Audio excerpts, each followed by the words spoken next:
Guten Abend allerseits zu dieser nächsten Vorlesung in unserer KIU-Reihe War in Ukraine, Destruction of Heritage, Mastering Legacy. Bevor ich unsere heutige Gastrednerin vorstelle, wollte ich nochmal die Newsletter-Anmeldung herumgeben, die wichtig sein könnte, falls Sie über alle Events informiert werden wollen, die mit dem KIU zusammenhängen und teils in Frankfurt oder an der Viadrina und teils in Berlin stattfinden. Ich gebe das mal durch, vielleicht haben sich ja einige schon eingetragen, andere nicht, einfach gerne weitergeben. Die Vorlesung wird, wie auch schon bei den letzten Malen, aufgezeichnet, allerdings nur die Vorlesung selbst und die Diskussion, glaube ich, haben wir nicht aufgenommen. Now let me switch to English because our today's guest lecture will be in English. It's my great pleasure to introduce Olena Haleta, my dear colleague from Ivan Franko National University in Lviv, but not only from this university, but also from Catholic University in Lviv, where I met Olena first in 2012 or 13. I'm not sure, probably 12. Yeah. So Olena Haleta is the first literary scholar in our lecture series. She is expert on Ukrainian literature, on Ukrainian modern literature, but not only, also literary theory, which is actually very important for her work, because in each of her major works she develops new approaches, and she has researched extensively on different topics of modern Ukrainian literature. The project on which she is elaborating now within the frames of her Philipp Schwarz fellowships in Berlin at Humboldt University brings her back to her PhD thesis, and she is developing not the PhD thesis, but developing her approach on the material which she started to explore in the context of her PhD thesis. Afterwards, Olena Haleta turned to a different but also very important topic for the development of modern national Ukrainian literature, the genre of anthropology. It's already second time, anthology, a very important instrument for literary nation building. And Olena wrote her habilitation on this topic, and anthropology is the key word for her newest book publication. On a collection of articles and chapters, on the one hand on modern Ukrainian literature, and for instance Lesia Ukrainka, the plays of Lesia Ukrainka, but also very interesting an article or a chapter on the travelogues of Sofia Jablonska, whom Olena explored and edited, and so her book publication and edition of Sofia Jablonska's travelogues was also translated into German, and on one of the German volumes of Sofia Jablonska, Olena wrote an introduction. But this book is also, it's in Ukrainian so far, maybe there will be an English translation, but there are a whole number of chapters dedicated to new Ukrainian literature after 1991, on new developments and new positionings of Ukrainian literature in our contemporary times. So I very much recommend this book to those who read Ukrainian. And today, as we can already see, her lecture will be on Yuri Mezhenko's archives, and she will explain to us who Yuri Mezhenko actually was. Thank you so much. Can I sit, or because I need to see a screen? It's okay. Yes, okay. So thank you so much to everybody who decided to attend this presentation. I'm really grateful to Professor Susie Frank for inviting me to participate in this project, and also for hosting me at the Department of Slavic and Hungarian Studies at Humboldt University. So I visited this university for the first time more than 10 years ago. So I'm also thankful to Humboldt Foundation for financial support for a possibility to conduct my project here in Germany. So as Susie Frank mentioned, I started to work with Yuri Mezhenko publication more than 20 years ago. I received my PhD, especially because I was working with his literary critical publication. But 20 years ago, Yuri Mezhenko was known as literary critics who published about 30 articles or small, really small texts dedicated to different literary publications of the 1920s. After that, after I received my PhD, I discovered that the whole archive of his material also existed. And the story of this archive is also quite complicated, because Mezhenko was not only a literary critic, but also he was one of the most prominent Ukrainian bibliographer and the founder of National Library of Ukraine. So he was really a great specialist in creative archives, especially in creating literary archives. And he decided not to move his own literary archive to Academy of Science. He died in 1969, but he decided to ask his younger friend and colleague Fedor Sarana to keep this archive.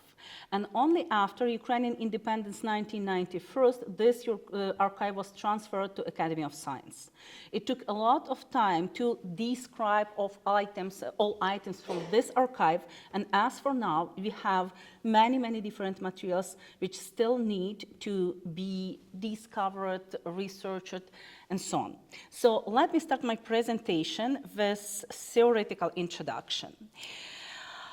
Turning to literary archives as evidence, not only of the fact of collective or personal history, but also of the history of writing, was reinforced by Wilhelm Teil. In the essay written in 1889, he distinguished between historical and literary archives, proposing regarding as literature all manifestation of the life of the people embodied in language which go beyond serving practical life and constantly retain their significance. That is, as poetry and philosophy, history and science. What is also important that historical archives document historical events, and literary archives, they document the very process of writing.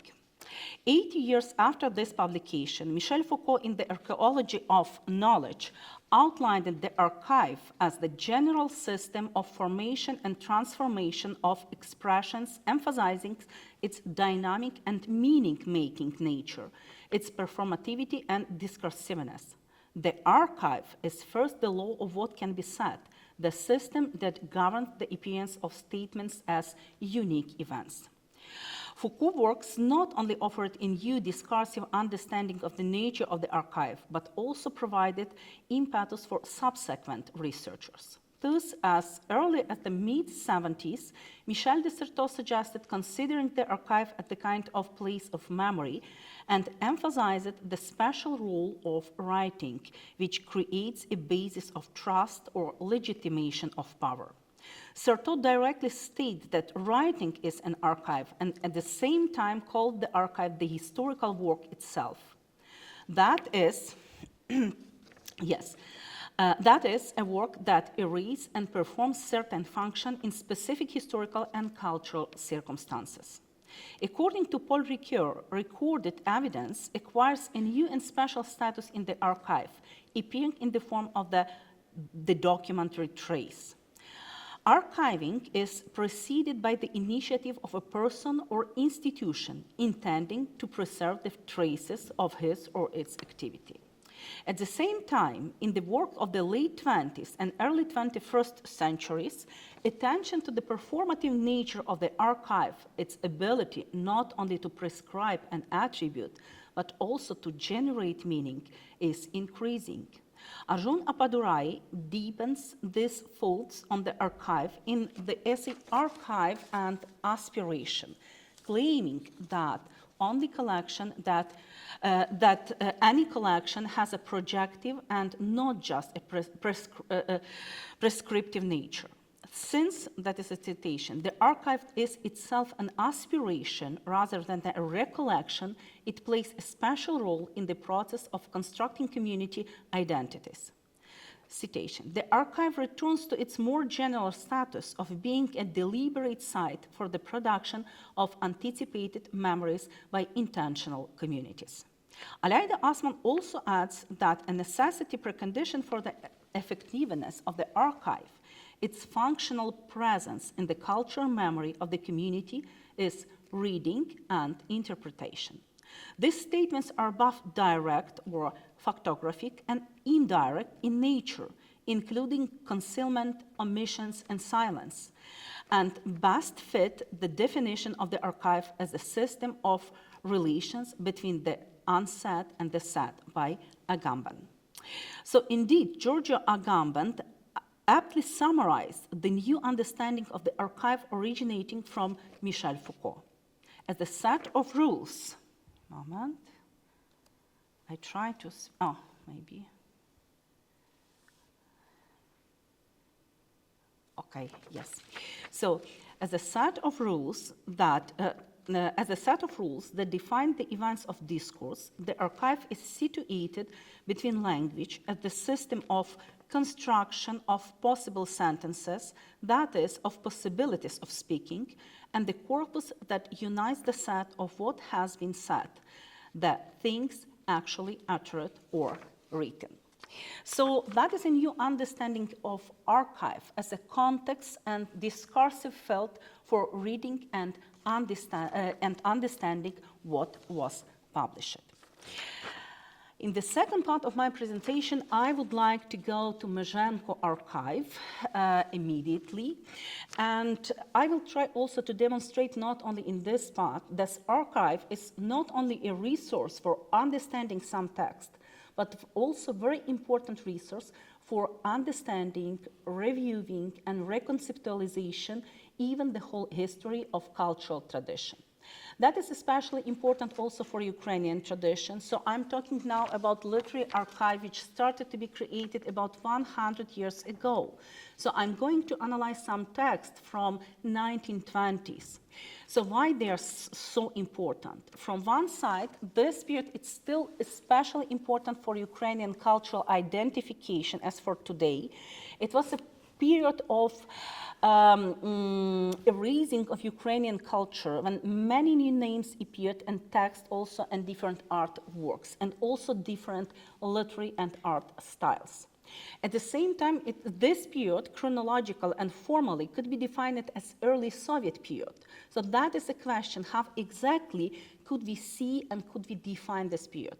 Another one description of this period is a phrase, the executed Renaissance, because almost all of artists who participated in artistic life in Ukraine at that time were arrested at the beginning of 30s, and in 1937, many of them, dozens, if not hundreds of writers, artists, were killed by Soviet regime. So it was the 20 years anniversary of the October Revolution. So that is also a question how to define this period. It is not enough just to be focused on trauma, but also to understand different processes which took place in this time. So the second part of my presentation is postponed reading, Yuri Mezhenko's archive as a personal project and historical projection.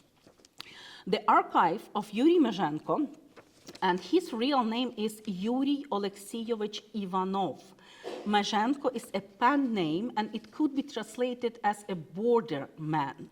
So, and it's also a very telling name, yes, because that is how he understands his own time and the position he took, and also people from his generation took in cultural history. So the archive of Yuri Mezhenko, or Yuri Mezhenko, an outstanding bibliographer and one of the most significant Ukrainian literary theorists and critics of 1920s, contains about 4,000 items of storage, not including Shevchenkiana's separate collection, which has more than 15,000 items. And now to compare, please to compare this to 30 small publications, and they haven't been republished during the 20th century. Among the preserved materials are creative and work records, notes, manuscripts of articles and speeches, diaries, letters, photographs, and personal documents. In particular, this archive holds materials from the 1920s related to Mezhenko active literary and critical activity. Until recently, they were considered lost, and the basis for such a belief was the claims of the author himself. At least in the end of 50s, in his correspondence and also in his diary, we could find notes when where he said that unfortunately all materials of 20s were lost during the Second World War. So it is currently unclear when exactly the materials from the 20s returned to the archive. Also, researchers who worked with still undescribed archive in 90s still consider them lost.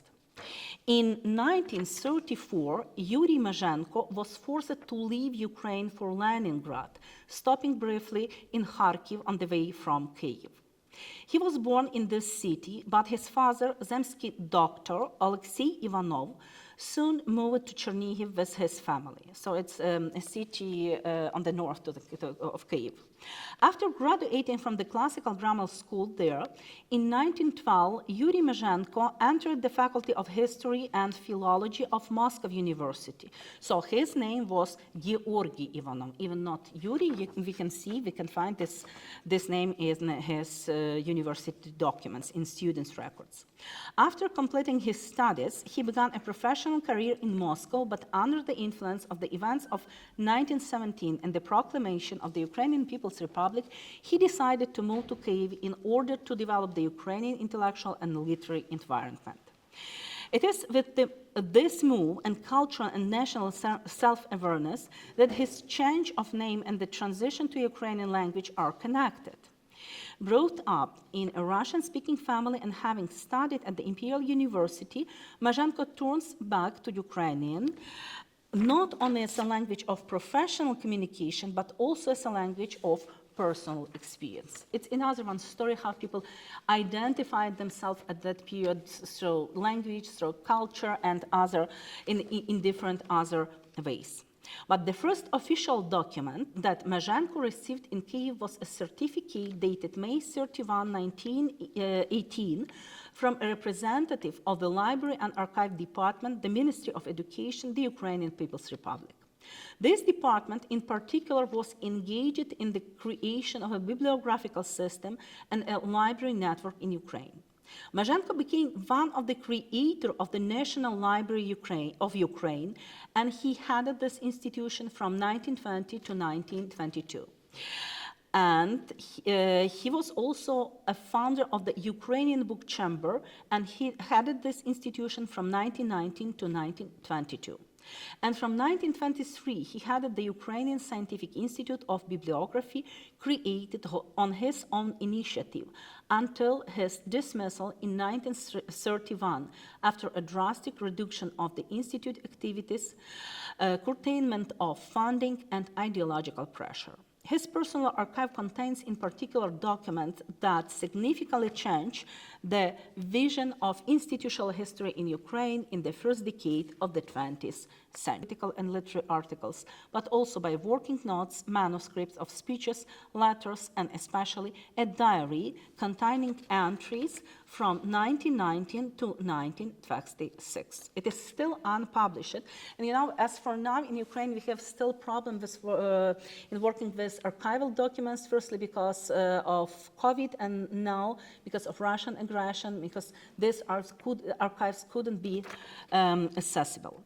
So Mezhenko considered his literary and critical activity a purposeful effort to create Ukrainian modern culture in its aesthetic, community, and institutional dimension. He not only published critical articles, but also actively participates in the organization of literary environment and is engaged in the preparation of the literary and critical almanac Muzahet, one of the most defining for Ukrainian literary life of the early 20s, the creation of a national book collection and a general bibliography. At the same time, he considered contemporary literature, mainly authors who debuted at the end of the 1910s, as special cultural formation, a separate stage in the development of the national tradition, which he calls revolutionary, primarily meaning the aesthetic revolution. He wrote, "The revolutionary era does not look for tradition. The old is for history. We are in the modern has not yet happened, and therefore the art of modernity must be something that has not yet happened." This understanding of contemporary literature prompts Mezhenko to search for an appropriate approach that could enable the analysis and evaluation of individual work and the literary process in general in accordance with the new aesthetic principles of creativity itself. So when he decided to go to Ukraine, he was sure that what is happening, starting at the beginning of 20s, it is something completely new for aesthetical tradition. At the same time, he took into account Ukrainian previous literary tradition and tried to understand its specificity. And why he turned to the literary criticism? Because he was especially interested in finding a method to understand and to explain a new kind of creativity, which was defined by him as revolutionary creativity. And now I'm going to be focused on one of his publications on the path of a new theory. But the title of this part of my presentation is On the Path to a New Theory, or This Leads to Nowhere. So this is one of initial publication which declared Ukrainian version of formalistic theory, formalistic approach in Ukrainian literary studies. Nevertheless, researchers describe Ukrainian formalists very often as intuitive or only partly realized. So now I will try to reread the text of this article. So it's not my aim to analyze all theoretical aspects of this text, but I will try to contextualize this text and to explain what exactly was a reason to write this text, what was a process of thinking, and why we have such results but not another one. So the article On the Path to a New Theory, На шляхах до нової теорії, appeared in the second issue of 1923 of the magazine Червоний шлях, Red Path, which has recently been formed in Kharkiv. So it was a new capital of Ukraine. I mean, Kharkiv was declared to be a capital of Soviet Ukraine, but Mezhenko was settled in Kyiv. That is also important because Kyiv at the beginning of 20s was still at least a cultural capital of Ukraine. So this magazine declared a great Ukrainian public, political, and literary scientific monthly magazine. The magazine positioned itself as Soviet and national, declaring coverage of issue of Ukrainian Union and international life in the sphere of economy, politics, and culture, with a special emphasis on the development of the Ukrainian language as a powerful tool for the cultural development of the working masses. Mezhenko's article became the first theoretical and literary publication, and it was accompanied by an editorial note. The editors of the Red Path cannot agree with the conclusion of Mezhenko, a defender of formalism in art, and consider the article contrary to the author's assertion, polemical, and further including the opposite point of view formed on the platform of the Pluh, a house. Thus begins the discussion in this case. The platform of the ideological artistic union of peasant writers, Pluh, was placed immediately after Mezhenko article, and subsequent issues carried articles by two critics, socially oriented literary critics, Volodymyr Koryak and Volodymyr Hadzinsky. Koryak called Mezhenko article an attempt to fight against Marxism under the banner of the objective search for the truth.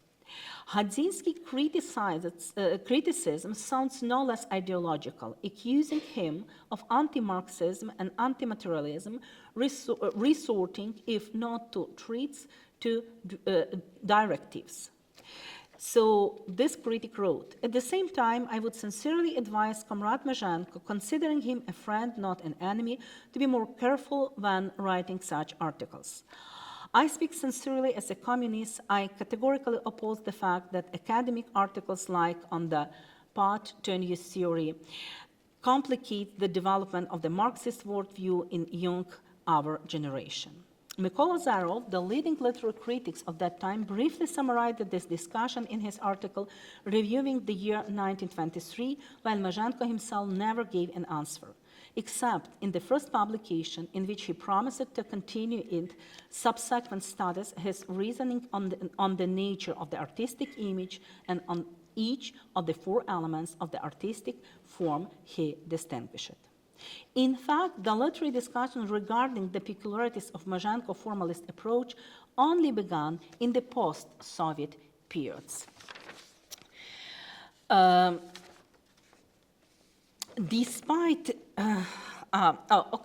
So researchers usually, I know that I cannot to go back, but now I will stay with this slide. So what I would like to say that discussing this one publication, what appeared and without any continuation, yes, researchers usually pay attention to the problem is with distinction between content and form of literary works. That was the first question. And the second was that they also underlined how close or not so close Mezhenko was to Viktor Zhermunsky and Viktor Shklovsky, Russian formalists. They tried to compare this one approach with Russian formalistic approach. Despite the undoubted attention to the work of Shklovsky and Zhermunsky, who are cited in this article, the article on the part of to a new theory summarize a certain stage or even several separate stages of Mezhenko's own literary research. In particular, this concerned his general idea of literary theory as scientific knowledge based on accurate calculation. Such attempts can be found in Mezhenko's work records of the early 20s, when he actively gave lectures on the latest Ukrainian literature. Thus, in the undated notice entitled Ukrainian Poetry, Mastery and Form, Mezhenko suggests testing a simple statistic method for the analysis of Lisa Ukrainka poetry, Ukrainian writer, early modernist, and devotes several pages to listing various features of her use of rhyme. At the same time, he considered it necessary to revise in general terms the entire tradition of Ukrainian rhythmic lyric poetry and epic, emphasizing its peculiarities in comparison, in particular, with the Russian tradition. It is noteworthy that in this text, the development and change of form is described as a self-sufficient process, not subject to the need to express new content. The author begins with the fact that Western poetry as well as Eastern poetry of the Eastern only Russian because other Eastern cultures do not impact Ukraine now, which during their long and free existence had a very favorable environment for the development of form, went through a long and difficult and creative path of formation, evolution, revolution, exploration, while our poets, with a small exception, are all poets by the grace of God, home talents who do not care at all about what the poet of the West remembers so firmly, knowledge. Instead of the dichotomy of content and form, which became the key issue of the discussion in 1923, there is discussion of the dilemma of form and material, in which material and in which the poet has to have conscious mastery of form in order to overcome the material and lend it a literary appearance.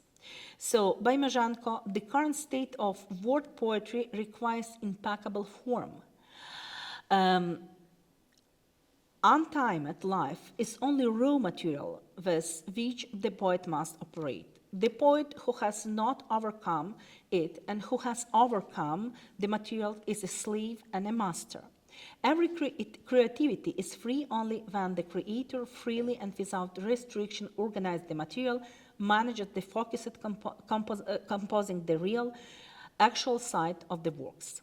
In other notes, regarding the social factors in literature, Mezhenko declares, revolutionary competitions for a new art clearly proved the powerlessness of the old method, especially in writing. The point is not in the word you, but in the technical method. Importantly, the author sees the revolutionary nature of the new art not in the expression of new content through the appropriate form, but rather in the awareness of the independence of literary form as a set of techniques, nothing that is a citation technique is a factor influencing the sensitivity of the consumer of a literary work. This sentence almost repeats Shklovsky's statement. By Mezhenko, archival materials also show the process of his individual conceptual search, which is likely to lead it to Shklovsky's proposal. In other undated notes entitled Development of Literary Forms and Tendencies in Ukrainian Literature During the Revolution, Mezhenko makes a telling correction. In the initial version, under the title Development of Literary Ideas and Forms, he crossed out the word ideas and writes tendencies as a superscript, once again avoiding the dichotomy of the substantive and the formal. Turning to archival materials also allow us to follow how Mezhenko's approach to the analysis of literary works changed in the period from 1919 to 1923. The same issue of Musahead in which Mezhenko published his theoretical article, also in the same issue also appeared Mezhenko's review of the first collection of prominent Ukrainian poet Pavlo Tychina. The title of this collection was External and Internal Form of the Word.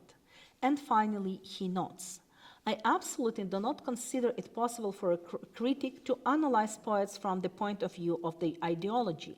I know that one can also say about Tychina that his poetry is religious, his images are national, that his public feelings is on the same level as individualistic emotions. And in general, many things, but all this in my imagination in Tychina is only appendages, probably not unimportant, but not the central feature of his creative psyche. So we see here Mezhenko as a literary criticist who started with psychological approach, but it was not for a long time.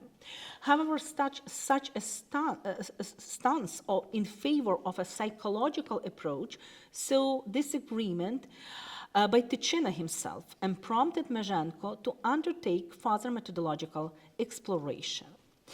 On June 24, 1919, after one of the next meetings of the Musahead group, Mezhenko noticed in his diary, I was thoroughly criticized at the meeting of Musahead. Tychina was especially meticulous. The method, as he says, is wide, and the psychological approach is unfair, not an analysis, but a failure. So in the future, the dispute with Tychina would lead Mezhenko to reconsider his own principles. As early as June 29, Mezhenko states, I reread my study on the individual and the collective, and I see that it is childish. The article about Tychina is amateurish, and this is my deep conviction, which means that in addition to the language, one should also study the critical method. It should be added that the article also contains an undated manuscript of another Mezhenko review of Clarence of the Sun, which, as far as is known, never appeared in print. Here he also attempts to establish why Tychina is of exceptional importance to modern Ukrainian poetry and focuses on the acoustic nature of his poetic words. But at the same time, he sets himself the goal of discovering exactly which phonetic, rhythmic, and strophic techniques enable its construction. He accompanied the main presentation with diagrams that reflects the alternation of vowels and consonants, the rhythmic and strophic patterns of specific works. And now the last part of my presentation and then conclusion, the word and silence as cultural testimony. So my previous part was dedicated to very specific literary, theoretical approach, concept, but I tried to demonstrate that it is a failure just to accept and understand Mezhenko position as a follower of Shklovsky or Zhermonsky. He was in dialogue with this conception, but at the same time, he also had his own question and his own way to the new method. So, the word and silence as cultural testimony. The preparation of the article on the path to a new theory becomes an opportunity for Mezhenko to summarize the previous theoretical and methodological exploration that were formed in the realities of the Ukrainian literary process of the early 20s, in particular in the confrontation with the futurist, Ukrainian futurist as Mikhailo Semenko, and the gradual rapprochement with the neoclassicist like Mykola Azarov, also Ukrainian writer and critic, which was also reflected in the diary. The first mention of the preparatory work is dated April 13, 1923. I'm writing the article on a path to a new form. That was the first version of the title. I want to find in revolutionary writing and in the writing of revolution that is different categories embrace indications of what should replace at least a part of the old and which has the most vitality. For now, I'm finishing the main part of the article. The most difficult thing is to find a solution regarding the relationship between form and content. And then he unquestionably prefers form, even if one could argue with his understanding of content. I think, I think that this is a wrong approach. There is no content as something stable, as something specific. There is only form. Content is what we put into form, and of course, what the authors wanted to image. It turns out that it is monotheism, dualism in only complicates matters. The symbolist triangle is even more confusing. This statement, however, serves as a starting point rather than a conclusion, and on April 22, Mezhenko already notes, I haven't reached even the middle of the article yet, and I'm already not so eager about it. I need to collect as much materials as possible about form and content. Then it will be easier to compose an article right away, because now it turns out that when I write the beginning, I can't image the middle and the end. The next diary entry is dated April 30. It testifies to the completion of work on the text and at the same time internal dissatisfaction with the incompleteness of his own vision. I have finished the article on the new methods in the study of form. It's not particularly good. The first half of it has little to do with the main topic. Yesterday at the Academy of Science at the party, I read and clarified the main statement. The audience, 150, 200 people, were asleep and didn't understand dumb things. And so Mezhenko plans to continue his work. Now I'm thinking of working on the further development of the theme of form, broadly, theme or plot as an element of form, or something like that. I need to sit down and reread certain things. However, it is not now whether Mezhenko continued to refine the article. The archived manuscript is undated and contains only minor correction. The diary of this entry is interrupted for several months, and it is only from the September on that the entries continue, much more intensively, moreover than from 1919. So it's about 1923.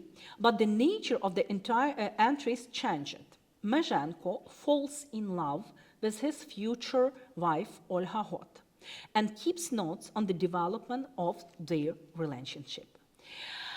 So Mezhenko next entry records that despite personal and professional challenges, his dismissal from the National Library and from the book chamber and difficulties gaining support from the Ukrainian Scientific Institute of Bibliography, he still did not completely abandon literary attempts. In particular, thoughts about plot as an element of the form of an artistic work are noted in a diary entry of December 12, 1923. So what happened with this diary? So it reflects what happened in his life. It's not only about falling in love, why he completely changed the main topic of his writing. It's also because he started to be pushed, forced to leave all the position, all of his position. So he was forced to leave, as I said, National Library and also book chamber, and after that, Ukrainian Institute of Book.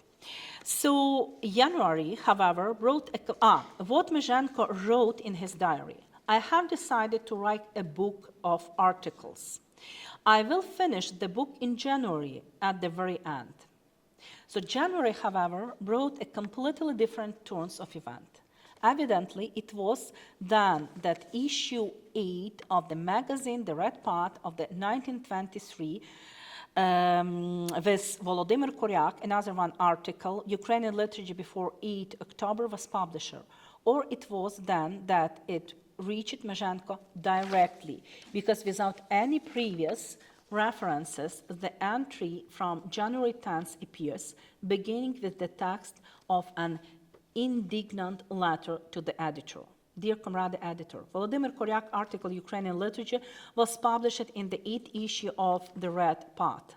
In this article, in addition to the historical and tactless tone, there are several expressions that are not only offensive to me, but also completely inconsistent with reality. I hope that in the future, the secretary of the editorial office will check the facts and quotation that are written with the specific purpose of libeling, compromising a person, and are printed without a separate editorial note. I ask you to believe in my full respect for you. The fact that the letter was written hastily and in an emotional state is evidenced by the following note after the main text. This letter was not sent. It was just being prepared. Immediately after, Mezhenko writes down the text of the letter directly to Koryak, in which he reproached him for incorrectly citing his article and distorting certain facts, both biographical and literary, and also reject further polemics. So Mezhenko especially draws attention to ideological libel, hints of counter-revolutionism, adding justifiably, not a single word, not a single thought has been either written or spoken by me against the revolutionary government. So Mezhenko's mood and vision of the situation are expressed even more clearly in the accompanying diary entry made on the same day. As of late, there is no institution that would not scold me. I have a feeling that they are preparing a public death for me. So, further infragment entries relating to the literary situation show that the confrontation are far from the theoretical discussion, whose on January 20, 1924, Mezhenko writes, "This is not a fight, but a dirty quarrel without the right to defend yourself. I don't want every scumbag throwing mud from their own souls at me." From this point on, he will no longer present theoretical articles, but will open a literary debate on May 24, 1925 in KIU, which marked the beginning of the well-known literary discussion of 1925-1928, devoted to the ways of development of Ukrainian literature and the relationship between the writer and society.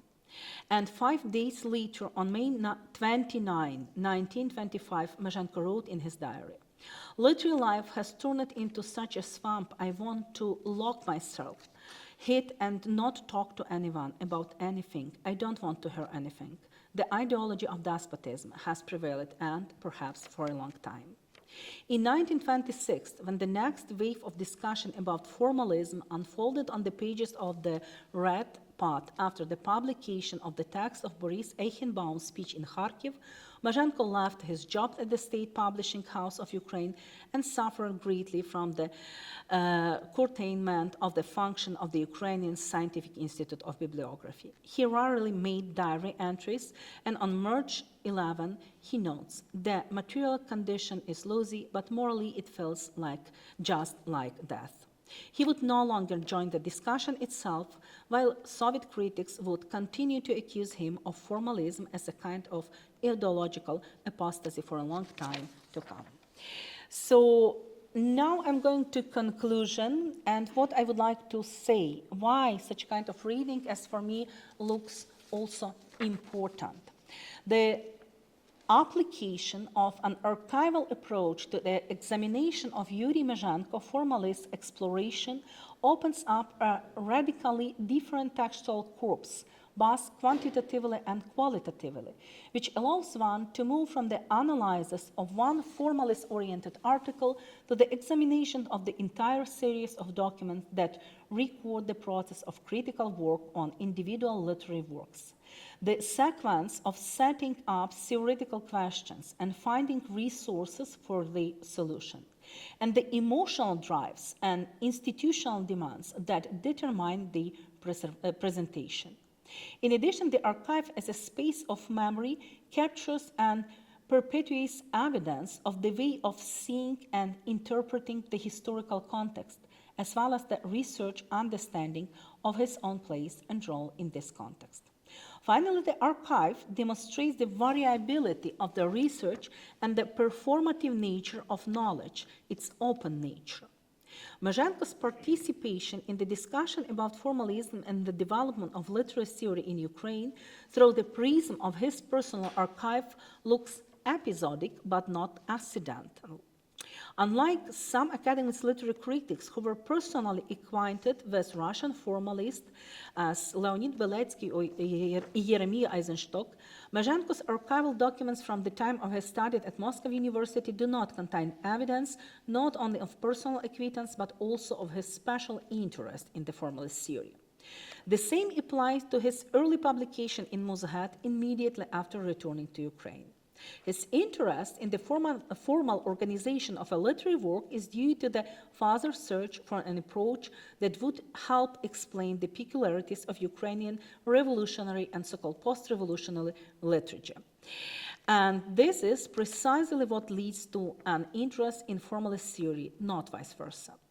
Attention to the form of a literary work in Mezhenko writing is due not so much to an intellectual fashion as to his general interest in the nature of literary creativity and at the same time to the needs of literary and critical activity associated with numerous new phenomena in the Ukrainian literature of the time. Active methodological exploration was facilitated by Mezhenko's vision of the literary tradition in Ukraine as one that was going through a time of revolutionary changes and therefore needed a new approach and analytical tool.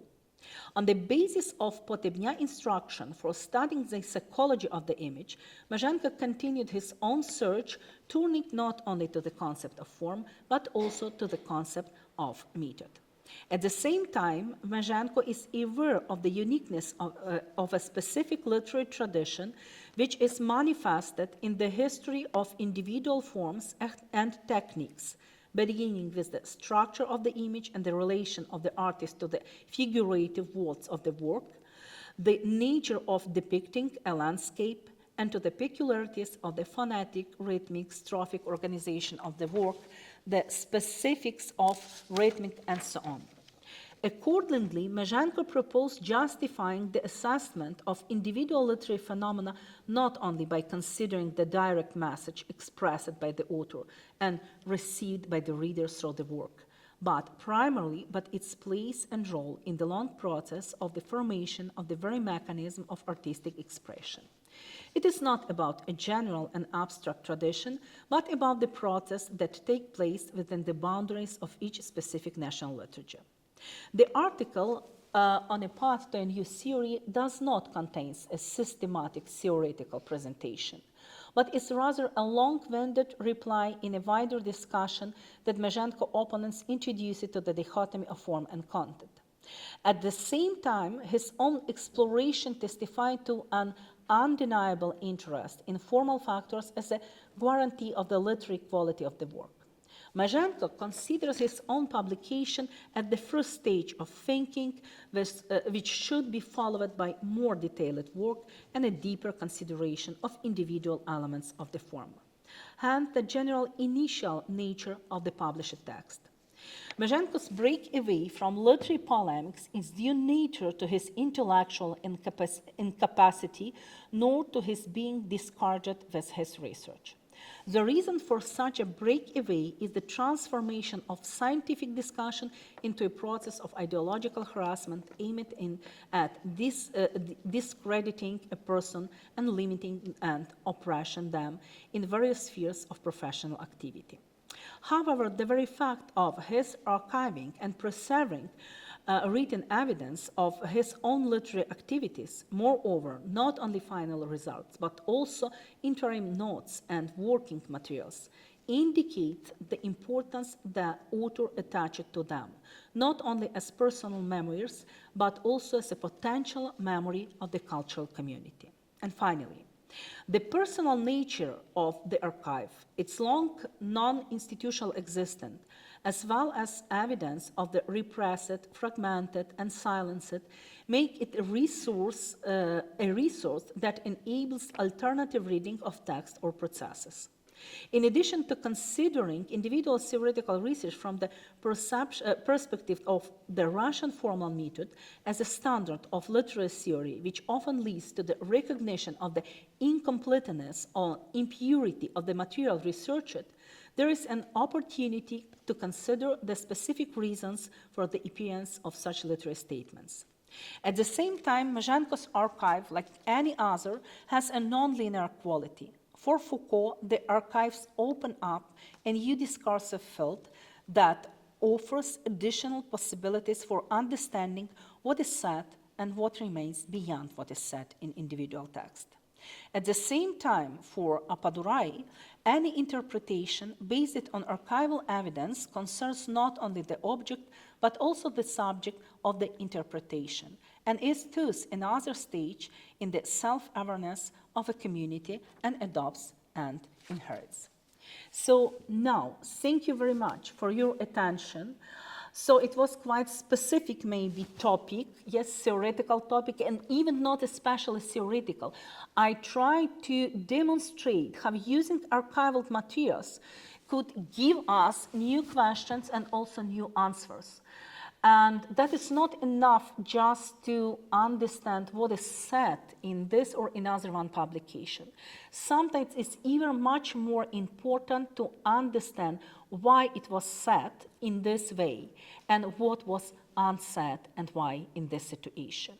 And finally, I would like to pay your attention to this one photo. It is a photo from Yuri Mezhenko archive, from Yuri Mezhenko photo album. And we can see this woman here in the center, yes? And we see that somebody was on right and on left side of this woman. And I don't know who exactly was depicted on this photo. So that is only what left from this photo. This, at least two people, they disappeared. So that is how our archives look like for today. We still have this white parts or empty parts, yes, in our version of our tradition. So our tradition, it is, like it could be depicted as a situation when we take hands to, shake hands to each other, yes, with each other. But sometimes we don't know who is on right and on left side of us. So, and what I'm trying to do, I'm trying to reread these archives and to revitalize the whole cultural context. Thank you so much, and I would be glad to answer your question, if any.